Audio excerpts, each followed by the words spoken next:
आदित्य माढ़ी पूर्वतन विधायक 2019 मसीह 2024 मसीहा पर्यंत से विधायक थिले एवं गत थर से विरोधी दलर सदस्य हिसाब रे आम सहित काम करथिले। से जने भारी अमायिक तांकर व्यक्तित्व थिला। लोकंकर सहित सुसंपर्क रखुथिले, लोकंकर सेवा करुथिले। गत कोरोना समय रे से कोरोना द्वारा पीड़ित होइथिले। गत थर मध्य तांकु एम्स रे चिकित्सा दिया जाइथिला एवं तांकु भल मध्य करा जाइथिला। किंतु विभिन्न रोग ता भितरे आसीबा द्वारा से पुनर्बार आउथरे देह बारंबार खराब होउतला। आमे भी तांको संपर्क रे थिलु।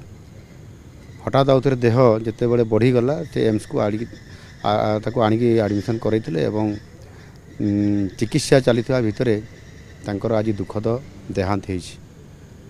निश्चित भाव रे ए दुखरे मु गभीर भाव रे दुखित एवं मर्माहत। जड़े आग धाड़ीर समाज सेवी हिसाब रे काम करुवा जड़े व्यक्तित्व को आज ओडिशा हरैला। तांको आत्मार सद्गति कामना करने सहित तांको शोक संतप्त परिवार रे किभली भाव रे सुख और आनंद आसु से प्रभु निकट रे प्रार्थना करुछु एवं तांको परिवार उन्नति हो। निश्चित भाव रे से